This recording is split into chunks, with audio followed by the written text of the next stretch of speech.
आज मैं लेके आई हूँ एक इंडोनेशियन हॉरर मूवी पंगांतिन सेतन यानी कि द डेविल्स ब्राइड। तो बिना देर किए जल्दी से वीडियो को शुरू करते हैं। हाय, मैं हूँ Electra and welcome to Electra explains.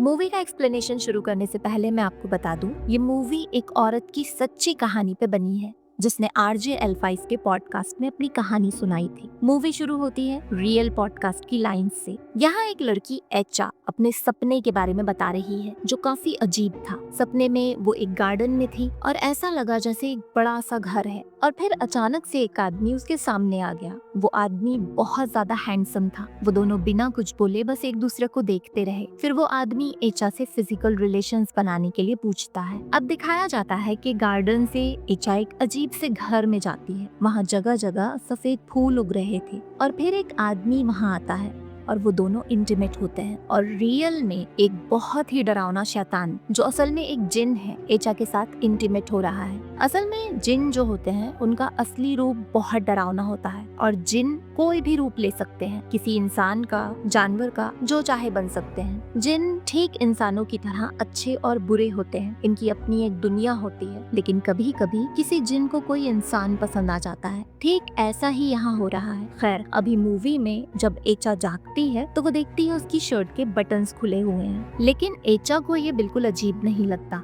वो बहुत ज्यादा खुश है। तभी किसी के आने की आवाज आती है। एचा देखती है घड़ी में 4 बज रहे हैं और एचा की सारी खुशी एकदम गायब हो जाती है। उसका पति आर्यल घर आया है। दोनों एक दूसरे से काफी खिंचे खिंचे रहते हैं। अब एचा आर्यल के लिए चाय बनाने लगती है, लेकिन आर्यल का कहना है कि वो उसके आने के बाद चाय क्यों बना रही है। एचा कहती है कि आर्यल की शिफ्ट 12 बजे खत्म हो जाती है। उसके बाद वो कब घर आएगा वो उसे नहीं पता। आर्यल बोलता है कि उसने बताया था कि ओवर टाइम है, और एचा बोलती है कि रोज ओवर टाइम है। मतलब इन लोगों की आपस में लड़ाई रहती है। लेकिन यहाँ देखने मिलता है कि वो जो जिन है उसका इस सब में बड़ा हाथ है। एचा आर्यल को बोलती है कि वो अपनी जैकेट ठीक से टांग दे। आर्यल टांग भी देता है, लेकिन वो जिन उसे नीचे गिरा देता है और एचा देखती है जैकेट नीचे पड़ी हुई है, तो ऑब्वियसली उसे लगा होगा कि आर्यल ने ऐसा किया है। इन छोटी छोटी बातों से एचा आर्यल से दूर होती जाएगी। उसके बाद खाने को लेके भी दोनों में काफी बहस होती है कि खाना नहीं है। एचा का कहना है कि खाना रखे रखे बासी हो जाता है और आर्यल टाइम पे आके एचा के साथ क्यों नहीं खा सकता। ऊपर से एचा काम करके थक जाती है, उसके बाद भी उसे सुबह 4 बजे उठना पड़ता है। सुबह नाश्ते पे भी दोनों एक दूसरे से बात नहीं करते और फिर आर्यल सो जाता है और एचा जॉब पे चली जाती है। अब जॉब पे भी एचा का चेहरा उतरा हुआ है और उसकी दोस्त लिंडा समझ जाती है कि एचा का अपने हस्बैंड से फिर से झगड़ा हुआ है। एचा लिंडा को बताती है कि शादी को 3 साल हो चुके हैं,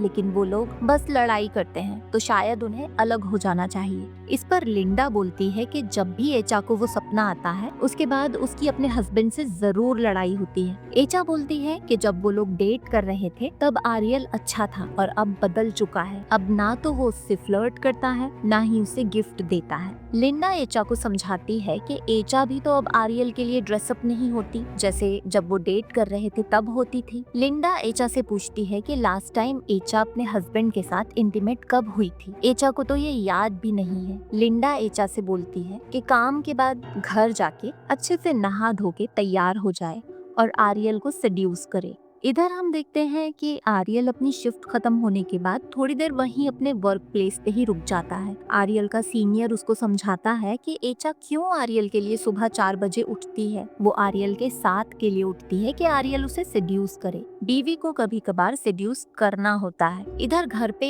एचा लिंडा ने जैसा कहा वैसा ही करती है। अच्छे कपड़े पहनती है, मेकअप लगा के बाल खोल के तैयार होती है और जब आर्यल घर आता है तो स्माइल के साथ उसका वेलकम करती है।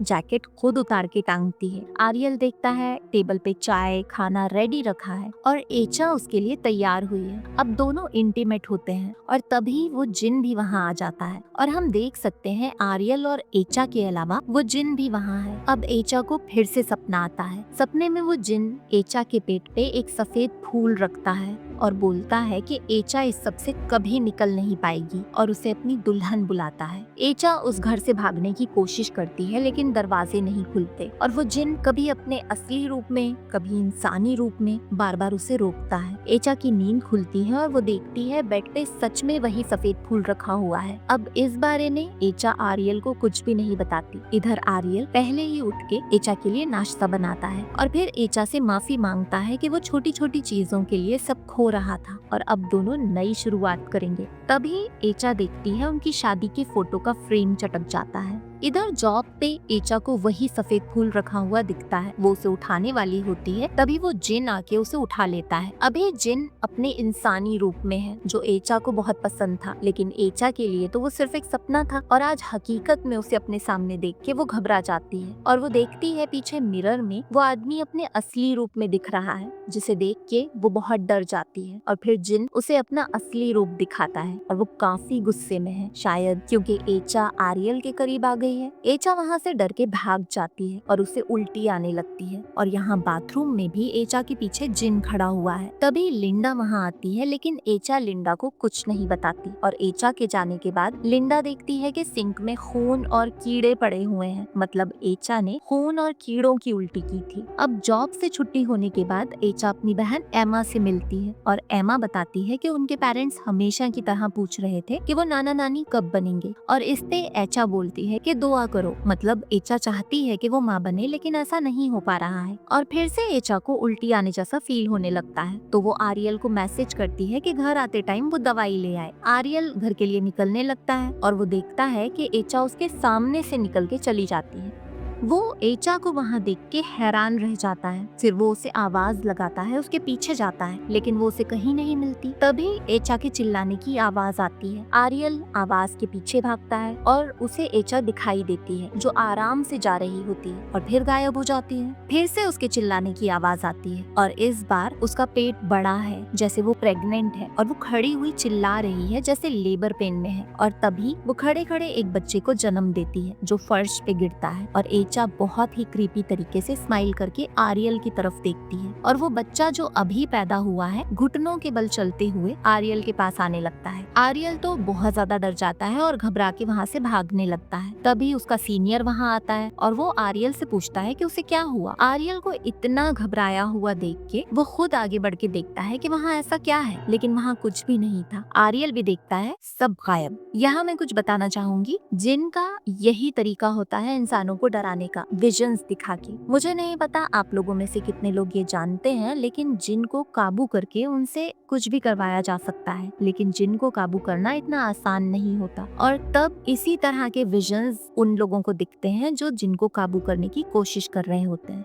तो आगे आरियल घर पे भी बहुत परेशान रहता है, लेकिन वो एचा को कुछ नहीं बताता और एचा को उसकी दवाई दे देता है और बोलता है कि उसने मसाज करने वाली को भी बुलाया है जो कल आएगी। रात में आरियल एचा से बात करना चाहता है, लेकिन उसे एचा का वो क्रीपी चेहरा और वो डरावना बच्चा याद आ जाता है और वो उससे कोई बात नहीं करता। दूसरे दिन मसाज वाली आती है और वो मसाज देते टाइम एचा को बताती है कि एचा प्रेग्नेंट है, वो भी 3 महीने से। ये सुनते ही एचा खुश हो जाती है, लेकिन आरियल के होश उड़ जाते हैं। एचा जॉब पे सबको बताती है कि वो प्रेग्नेंट है। सब लोग बहुत खुश हो जाते हैं कि शादी के 3 साल बाद फाइनली एचा प्रेग्नेंट है, लेकिन लिंडा को ये बहुत अजीब लगता है। इधर एचा अपनी बहन एमा को भी अपनी प्रेगनेंसी के बारे में मैसेज कर देती है। तभी लिंडा वहाँ आके एचा से पूछती है कि कल उसे क्या हुआ था। एचा बोलती है कि कुछ नहीं, वो बस प्रेग्नेंट है। लिंडा बोलती है कि एचा ने तो अभी अभी अपने हस्बैंड के साथ फिजिकल रिलेशन बनाए हैं। एचा को लगता है कि लिंडा उससे जल रही है, इसलिए ऐसी बातें कर रही है, लेकिन लिंडा उसे समझाने की कोशिश करती है कि कल लिंडा ने एचा की उल्टी में कीड़े देखे थे, लेकिन एचा लिंडा को उसकी बात पूरी ही नहीं करने देती और बोलती है कि अगर कोई प्रेग्नेंट है तो उसके लिए खुश होना चाहिए। लिंडा बोलती है कि वो खुश है, लेकिन अगर तुम्हारी उल्टी में कीड़े हैं तो इसका मतलब है कि, लेकिन एचा बिना सुने वहाँ से चली जाती है।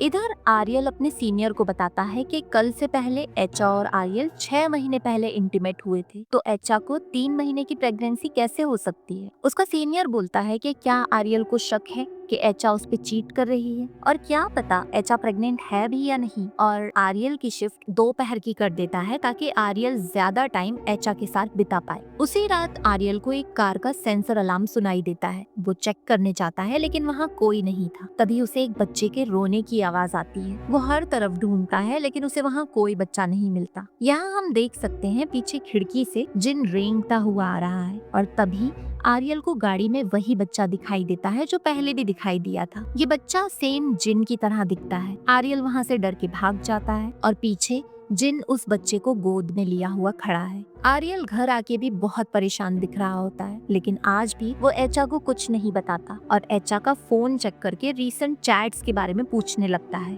कि ये कौन है, इससे मिली हो या नहीं। एचा पूछती है कि आर्यल ये सब क्यों पूछ रहा है, क्या उसे एचा पे शक है। अब आर्यल बोलता है कि जब अभी कुछ दिन पहले ही एचा और आर्यल इंटीमेट हुए हैं तो एचा 3 महीनों से प्रेग्नेंट कैसे है। तो एचा बोलती है कि ठीक है, कल हम डॉक्टर के पास जाएंगे। डॉक्टर के पास तो पूरा सीन ही बदल जाता है। डॉक्टर बताती है कि एचा प्रेग्नेंट नहीं है। कभी कभी जब कोई औरत जल्दी से माँ बनना चाहती है, उसे एक तरह का डिल्यूजन हो जाता है कि वो प्रेग्नेंट है, जिसे स्यूडोसाइसिस कहा जाता है। माँ बनने का ऑब्सेशन इतना बढ़ जाता है कि मसल्स बॉडी को सिग्नल भेजने लगती हैं, जिससे प्रेगनेंसी जैसे सिम्टम्स हो सकते हैं, जैसे कि पीरियड्स का रुक जाना, ब्लोटिंग होना और भी बहुत कुछ। अब एचा लिंडा को बताती है कि डॉक्टर ने बोला है कि एचा प्रेग्नेंट नहीं है, लेकिन ऐसा हो ही नहीं सकता है क्योंकि वो अपने पेट में कुछ मूव होते हुए फील कर सकती है। लिंडा ये सब सुन के एचा को उस्ताद जैनी के पास ले जाती है। उस्ताद जैसे ही लिंडा और एचा को देखता है, उसे एचा के पीछे कोई दिखता है। वो जिन है अपने ह्यूमन फॉर्म में, और वो उस्ताद को देख के स्माइल कर रहा है। अब उस्ताद उन दोनों को अंदर बुलाता है और बोलता है कि इबादत यानी कि पूजा करो, मजबूरी समझ के नहीं, जरूरत समझ के, क्योंकि इबादत ही तुमको हर चीज से ढाल बन के बचा सकती है। तो खाने से पहले, कपड़े बदलने से पहले, सोने से पहले दुआ करो। इस बात पे लिंडा एचा से बोलती है कि देखो, सोने से पहले दुआ करोगी तो तुमको अजीब सपने नहीं आएंगे। अब उस्ताद पूछता है कि एचा को अजीब सपने कब से आ रहे हैं। एचा बताती है कि उसकी शादी के बाद से ये सपने उसे आना शुरू हुए थे। यहाँ उस्ताद एचा को बीच में रोक देता है और बोलता है कि जिन में भी इंसानों की तरह वासना होती है, और उस्ताद ऐसे लोगों से मिला है जिन्हें जिन पसंद करते थे। इन्हें भी अजीब सपने आते थे। यहाँ एचा बोलती है कि उसकी प्रेगनेंसी का उन सपनों से कोई लेना देना नहीं है। लिंडा बोलती है कि डॉक्टर ने बताया है कि एचा प्रेग्नेंट नहीं है, लेकिन एचा बोलती है कि उसको पता है कि उसके पेट में बच्चा है, वो फील कर सकती है, पर कोई भी उसका भरोसा नहीं कर रहा है और वहाँ से गुस्से में चली जाती है। इधर लिंडा एचा को घर छोड़ के वापस जा रही होती है। तब उसे बीच सड़क में एक बिल्ली का बच्चा दिखता है। वो अपनी गाड़ी रोक के उस बच्चे को एक सेफ जगह रख के वहाँ से जाने लगती है। तभी फिर से उस बिल्ली के बच्चे की आवाज सुन के वो उसे देखने जाती है, लेकिन वो वहाँ नहीं था। तब वो उसे ढूंढने लगती है और तभी उसे वहाँ जिन दिखता है अपने असली रूप में। उसे देख के लिंडा बहुत डर जाती है और भागने की कोशिश करती है, लेकिन जिन लिंडा के ऊपर एसी का आउटडोर यूनिट गिरा के उसे मार देता है। अब ये सब एचा अपने सपने में देख लेती है और भाग के वहाँ पहुँचती है और लिंडा की बॉडी को देख के वहीं बैठ के रोने लगती है। तभी आर्यल भी आ जाता है। यहाँ वो एचा के पेट पे हाथ रख देता है तो देखता है एचा का पेट बड़ा हो गया है। एचा भी देखती है, पेट एकदम ही काफी बड़ा हो गया है। अब एचा आर्यल को अपने सपनों के बारे में सब बता देती है और उस्ताद से मदद लेने जाती है। यहाँ आर्यल और एमा भी हैं। उस्ताद रुकिया शुरू करता है, आयतें पढ़ता है। तभी जिन एचा की बॉडी में आ जाता है और बोलता है मेरी दुल्हन को डिस्टर्ब करने की हिम्मत किसने की। उस्ताद बोलता है कि ये तुम्हारी दुल्हन नहीं है, ये किसी और की है, तो इसकी बॉडी से निकल जाओ। अब जिन बोलता है कि इस औरत की इच्छाएं सिर्फ मैं ही पूरी कर सकता हूँ। उस्ताद वापस से आयतें पढ़ना शुरू करता है और एचा के पेट में वो जिन का बच्चा साफ दिखाई देता है, जैसे वो तड़प रहा है।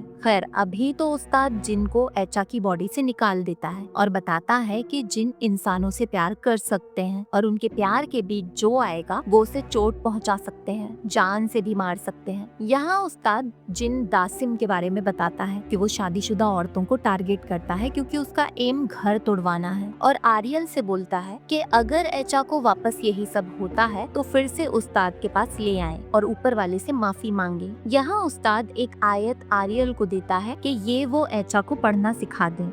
अब एचा को वो सपने आना बंद हो जाते हैं और वो आर्यल से माफी भी मांगती है कि उसने उन सपनों के बारे में उसे नहीं बताया, लेकिन आर्यल बोलता है कि इसमें एचा की कोई गलती नहीं है। इसी तरह 14 दिन गुजर जाते हैं, सब ठीक चल रहा है। आर्यल एचा को जॉब पे छोड़ने जाता है, लेने आता है, दोनों साथ में खाना खाते हैं, टाइम स्पेंड करते हैं। फिर एक दिन आर्यल एचा को बताता है कि आर्यल को प्रमोशन मिल रहा है, लेकिन उसके लिए आर्यल को आउट ऑफ टाउन ट्रेनिंग पे जाना होगा और वो मना कर सकता है क्योंकि एचा को अभी आर्यल की जरूरत है। पर एचा बोलती है कि वो ठीक है, उसे अब वो सपने नहीं आते हैं, तो आर्यल दूसरे ही दिन चला जाता है। एचा घर पे अकेली होती है और एमा ने बोला था कि वो आ जाएगी, लेकिन उसे भी नाइट शिफ्ट के लिए रुकना पड़ता है तो वो नहीं आ पाती। इधर एचा को कुछ आवाज आती है, वो देखने जा ही रही होती है, तभी उसे आर्यल की जैकेट नीचे पड़ी हुई दिखती है। वो उसे उठाती है तो उसकी पॉकेट में एचा को वही आयत मिलती है जो उस्ताद ने आर्यल को दी थी। एचा उसे पढ़ लेती है। फिर से कुछ आवाज आती है, वो देखने जा रही होती है, तभी बिल्ली की आवाज आती है तो वो नहीं जाती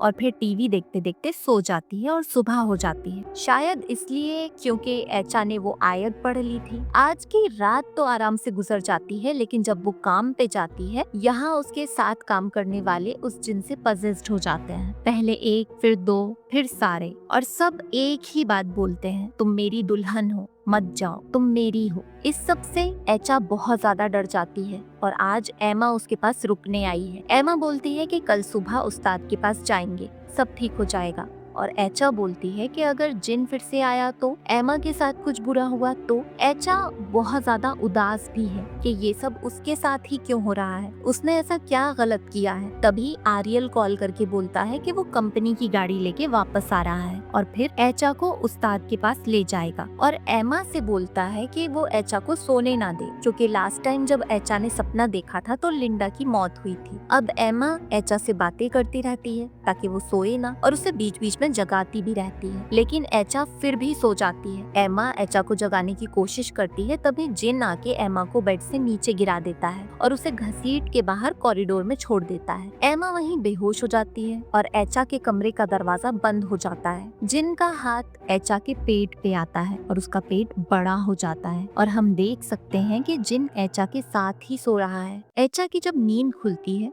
वो अपना पेट देखती है और वो गुस्से में अपने पेट पे मुक्के मुक्के मारने लगती है। तब तक मारती है जब तक ब्लड नहीं निकलने लगता। फिर वो एक हैंगर लेके बाथरूम में जाती है। एचा को बस किसी भी तरह इस बच्चे से छुटकारा चाहिए। जब वो हैंगर को सीधा करके उससे एबॉर्शन करने की कोशिश करती है, वो देखती है ब्लड के साथ साथ जिंदा कीड़े निकले हैं और उसका पेट एकदम कम हो जाता है, लेकिन फिर से बड़ा हो जाता है। फिर से एचा हैंगर का यूज करती है। इतने में आर्यल घर आ जाता है। वो देखता है एचा बेहोश है। वो एमा को आवाज देता है, एमा होश में आ जाती है और फिर एचा को उस्ताद के पास ले जाया जाता है। एचा बेहोश है, एक बेड से बंधी हुई है और उसका पेट अभी भी बड़ा है और यहाँ उस्ताद और उसके बहुत सारे स्टूडेंट्स हैं। वो सब मिलके आयतें पढ़ना शुरू करते हैं। असल में एचा की बॉडी यहाँ है, लेकिन वो जिन के घर में कैद है। वो भागने की कोशिश करती है तो जिन उसे पकड़ लेता है और उसकी बॉडी को पजेस कर लेता है। अब वो असली दुनिया में लोगों को डराने की कोशिश करता है, मॉक करता है।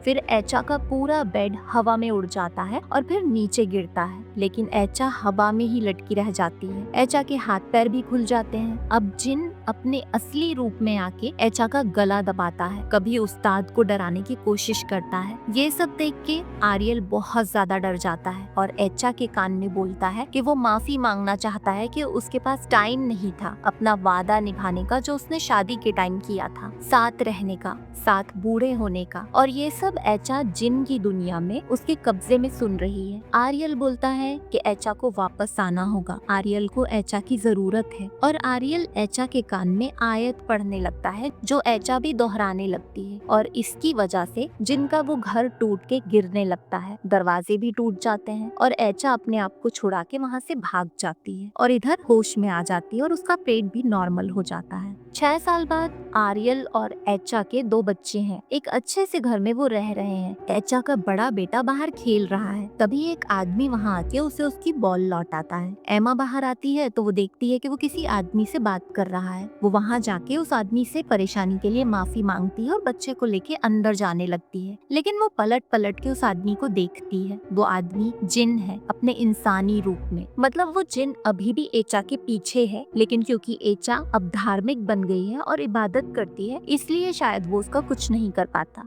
और मूवी के एंड में रियल पॉडकास्ट का एक पार्ट दिखाया जाता है और मूवी यहीं खत्म हो जाती है। वीडियो को प्लीज लाइक कर देना और इसी तरह के और वीडियोस के लिए चैनल को सब्सक्राइब भी कर लेना। अब मिलेंगे नेक्स्ट वीडियो में।